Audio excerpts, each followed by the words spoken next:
Welcome back to Soft Wash Evolution, everybody.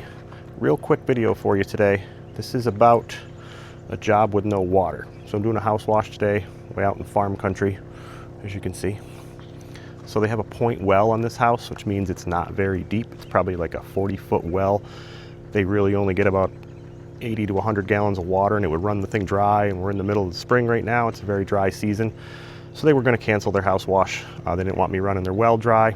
I can't carry water. I've only got a 100-gallon buffer tank here. It doesn't make sense to carry water in these trucks. Even if you've got a 100 or 200-gallon tank in a truck, it's way too much weight. It sloshes around. If you had a trailer, it's another story.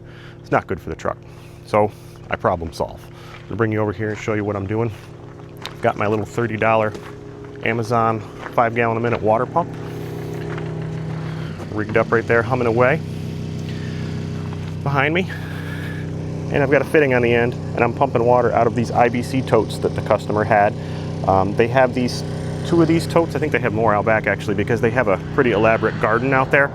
So they normally have these IBC totes, big bulk water containers, to catch rainwater so that they can water their garden. I wasn't really going to use rainwater because it could be really dirty. It comes off the roof and things like that. But what they did, they have a friend who has a pool business that fills swimming pools. So they had two IBC totes that are 250 gallons each brought over and filled up, some clean ones. So there's 500 gallons of clean water right there. It didn't cost them much of anything because they had a friend that did it for them. But I'm pumping water with my little transfer pump into my buffer tank, and I'm washing the house with that. Just little things like that you can do if you get a job with no water. This one is a little, not everybody has IBC totes laying around that they can fill up with the pool guy.